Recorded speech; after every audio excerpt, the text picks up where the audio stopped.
President Macron, Mrs. Macron, and the people of France, to the First Lady of the United States and members of the United States Congress, to distinguished guests, veterans, and my fellow Americans, we are gathered here on freedom's altar, on these shores, on these bluffs, on this day 75 years ago. 10,000 men shed their blood and thousands sacrificed their lives for their brothers, for their countries, and for the survival of liberty. Today we remember those who fell, and we honor all who fought right here in Normandy.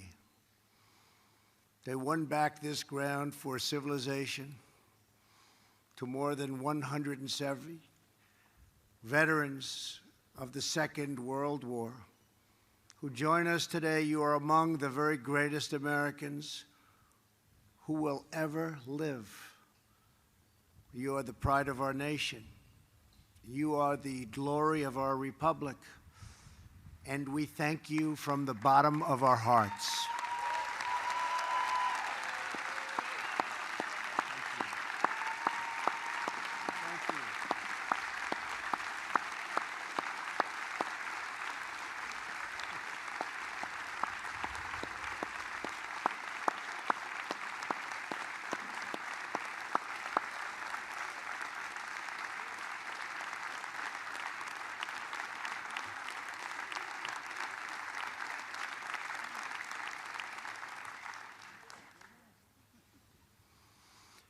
Here with you are over 60 veterans who landed on D-Day.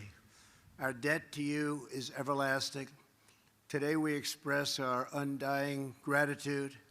When you were young, these men enlisted their lives in a great crusade, one of the greatest of all times.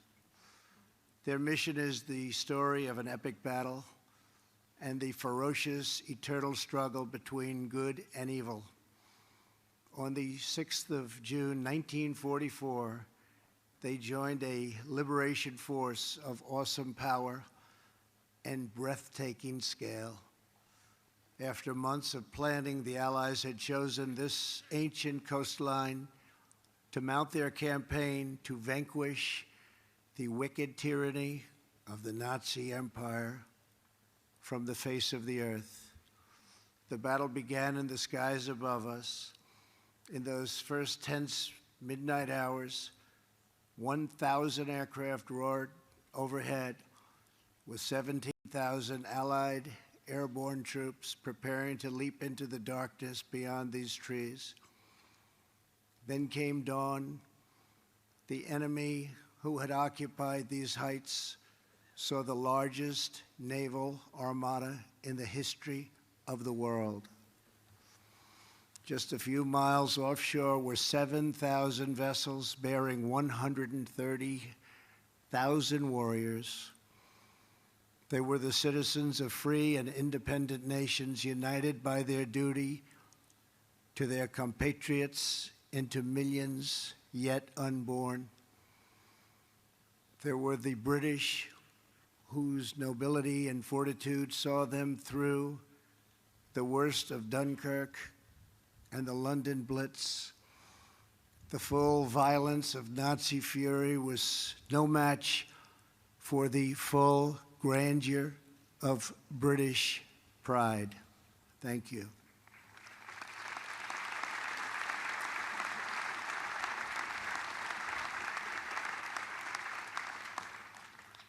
There were the Canadians, whose robust sense of honor and loyalty compelled them to take up arms alongside Britain from the very, very beginning. There were the fighting Poles, the tough Norwegians, and the intrepid Aussies. There were the gallant French commandos, soon to be met by thousands of their brave countrymen ready to write a new chapter in the long history of French valor.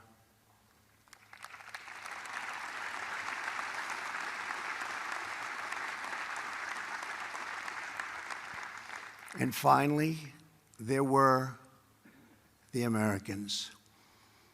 They came from the farms of a vast heartland, the streets of glowing cities, and the forges of mighty industrial towns. Before the war, many had never ventured beyond their own community.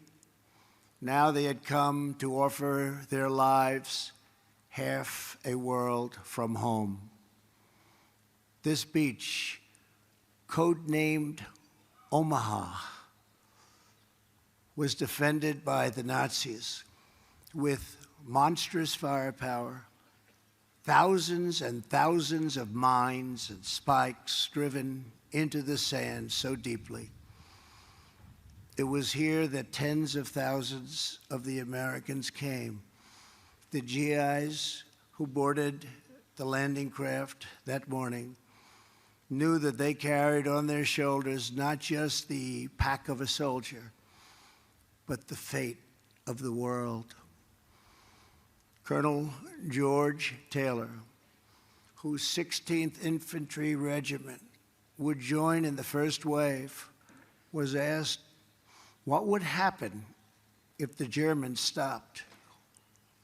Right then and there, cold on the beach, just stopped them. What would happen? This great American replied, "Why, the 18th Infantry is coming in right behind us. The 26th Infantry will come on too. Then there is the 2nd Infantry Division, already afloat, and the 9th Division, and the 2nd Armored, and the 3rd Armored, and all the rest. Maybe the 16th won't make it, but someone will."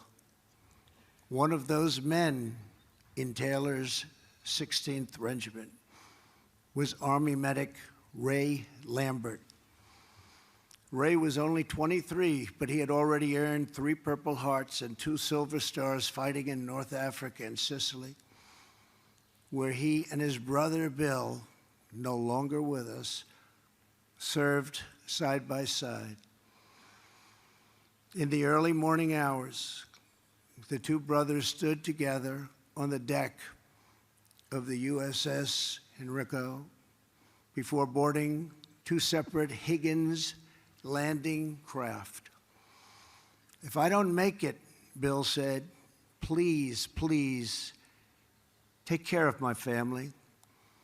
Ray asked his brother to do the same.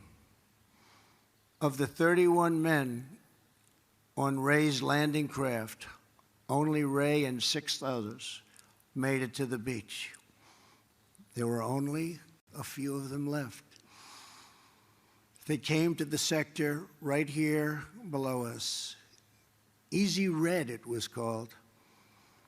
Again and again, Ray ran back into the water. He dragged out one man after another. He was shot through the arm. His leg was ripped open by shrapnel. His back was broken. He nearly drowned. He had been on the beach for hours, bleeding and saving lives, when he finally lost consciousness. He woke up the next day on a cot beside another badly wounded soldier. He looked over and saw his brother Bill. They made it, they made it, they made it. At 98 years old, Ray is here with us today with his 4th Purple Heart and his 3rd Silver Star from Omaha. Ray, the free world salutes you.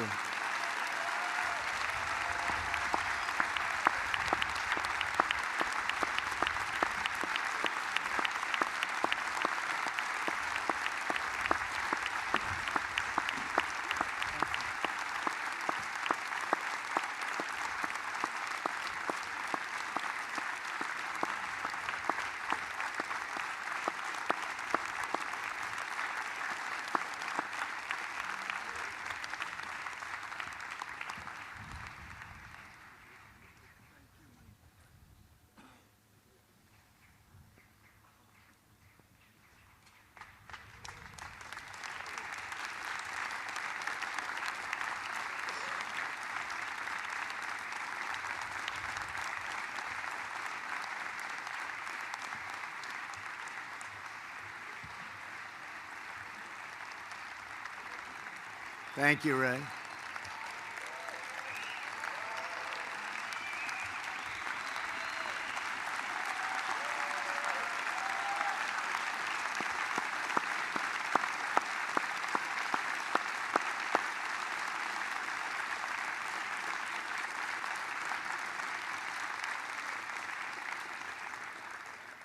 Nearly 2 hours in, unrelenting fire from these bluffs kept the Americans pinned down on the sand, now red with our heroes' blood. Then, just a few hundred yards from where I'm standing, a breakthrough came. The battle turned, and with it, history. Down on the beach, Captain Joe Dawson, the son of a Texas preacher, led Company G through a minefield to a natural fold in the hillside, still here. Just beyond this path, to my right, Captain Dawson snuck beneath an enemy machine gun perch and tossed his grenades. Soon American troops were charging up Dawson's draw. What a job he did. What bravery he showed. Lieutenant Spaulding and the men from Company E moved on to crush the enemy strong point on the far side of this cemetery and stop the slaughter on the beach below. Countless more Americans poured out across this ground all over the countryside. They joined fellow American warriors from Utah Beach and allies from Juneau, Sword and Gold, along with the airborne and the French patriots. Private First Class Russell Pickett of the 29th Division's famed 116th Infantry Regiment had been wounded in the first wave that landed on Omaha Beach. At a hospital in England, Private Pickett vowed to return to battle. I'm going to return, he said, I'm going to return. 6 days after D-Day, he rejoined his company. 2/3 had been killed already. Many had been wounded within 15 minutes of the invasion. They lost 19 just from the small town of Bedford, Virginia alone. Before long, a grenade left Private Pickett, and he was gravely wounded, so badly wounded. Again, he chose to return. He didn't care. He had to be here. He was then wounded a third time and laid unconscious for 12 days. They thought he was gone. They thought he had no chance. Russell Pickett is the last known survivor of the legendary Company A. And today, believe it or not, he has returned once more to these shores to be with his comrades. Private Pickett, you honor us all with your presence.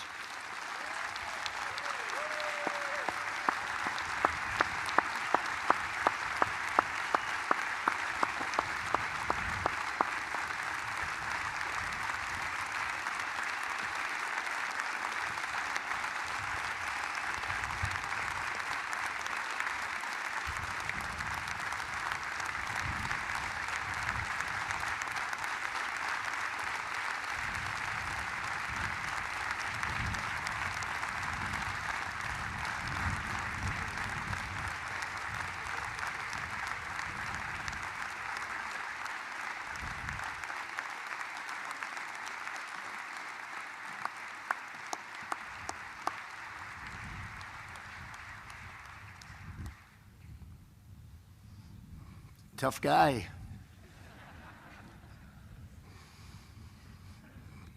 By the 4th week of August, Paris was liberated.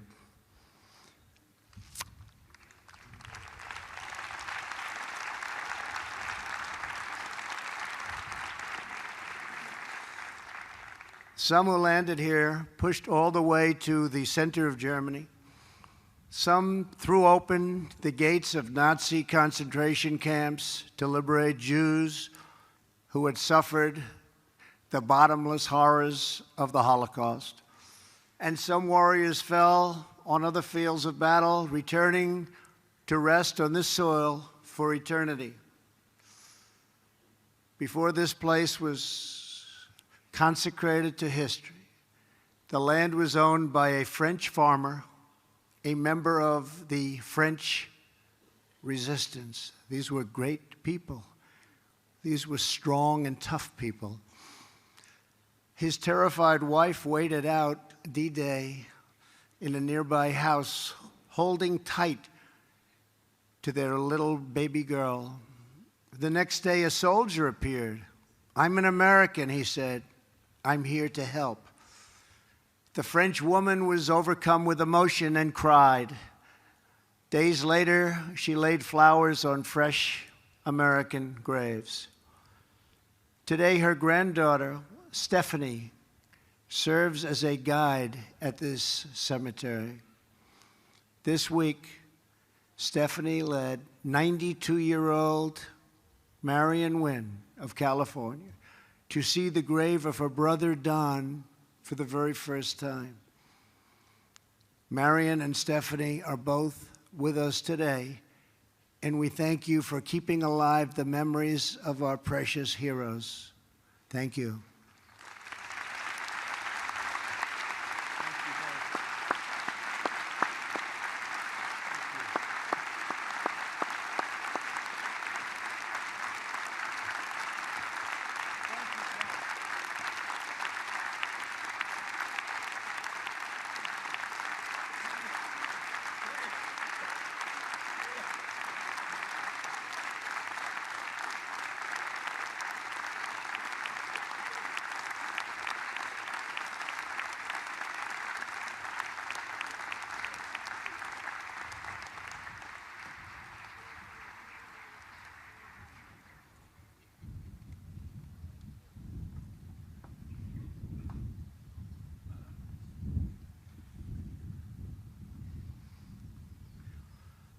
(9,388) young Americans rest beneath the white crosses and stars of David, arrayed on these beautiful grounds.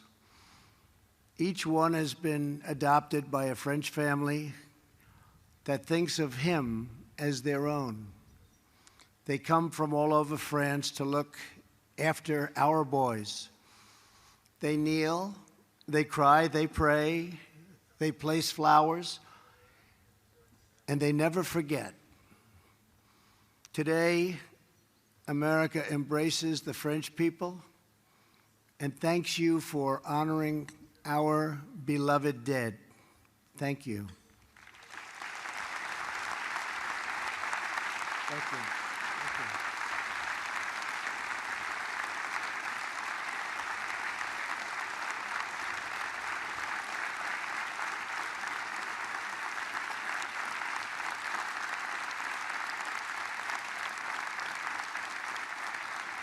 Thank you. To all of our friends and partners, our cherished alliance was forged in the heat of battle, tested in the trials of war, and proven in the blessings of peace. Our bond is unbreakable. From across the earth, Americans are drawn to this place as though it were a part of our very soul. We come not only because of what they did here, we come because of who they were. They were young men with their entire lives before them. They were husbands who said goodbye to their young brides and took their duty as their fate. They were fathers who would never meet their infant sons and daughters because they had a job to do. And with God as their witness, they were going to get it done. They came wave after wave, without question, without hesitation, and without complaint. More powerful than the strength of American arms was the strength of American hearts. These men ran through the fires of hell, moved by a force no weapon could destroy. The fierce patriotism of a free, proud, and sovereign people.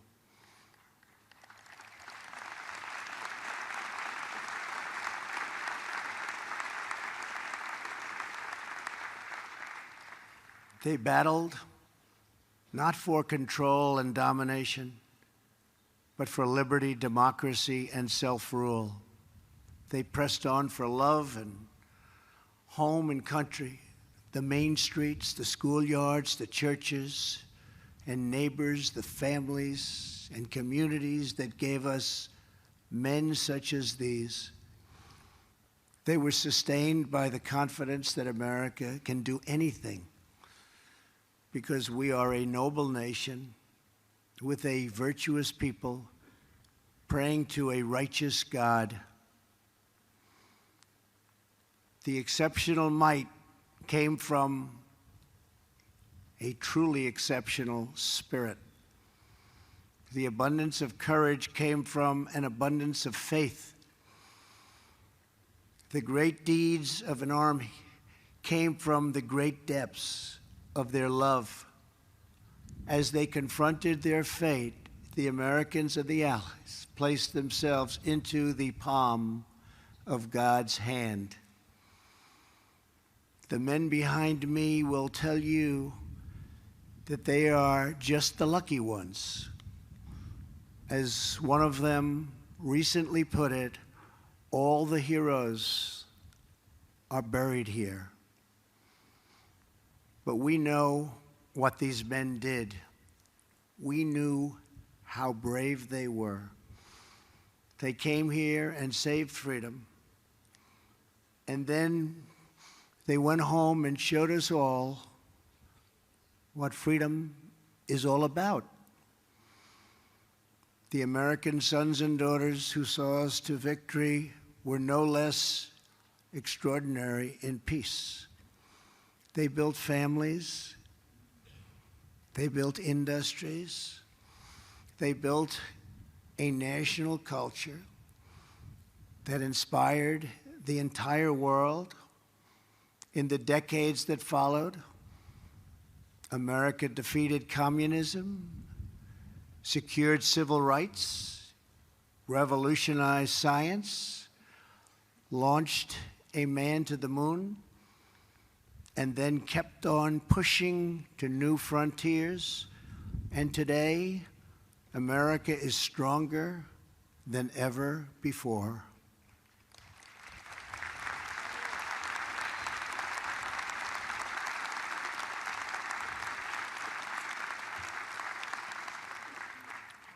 Seven decades ago, the warriors of D-Day fought a sinister enemy who spoke of a 1,000-year empire. In defeating that evil, they left a legacy that will last not only for 1,000 years, but for all time. For as long as the soul knows of duty and honor, for as long as freedom keeps its hold on the human heart. To the men who sit behind me and to the boys who rest in the field before me, your example will never, ever grow old.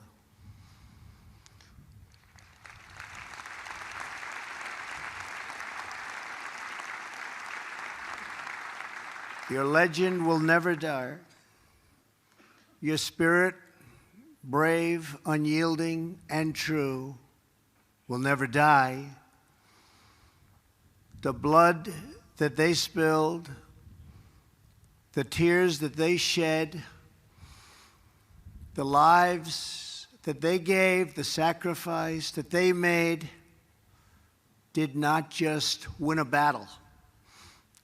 It did not just win a war. Those who fought here won a future for our nation. They won the survival of our civilization. And they showed us the way to love, cherish, and defend our way of life for many centuries to come. Today, as we stand together upon this sacred earth, we pledge that our nation will forever be strong and united. We will forever be together. Our people will forever be bold. Our hearts will forever be loyal.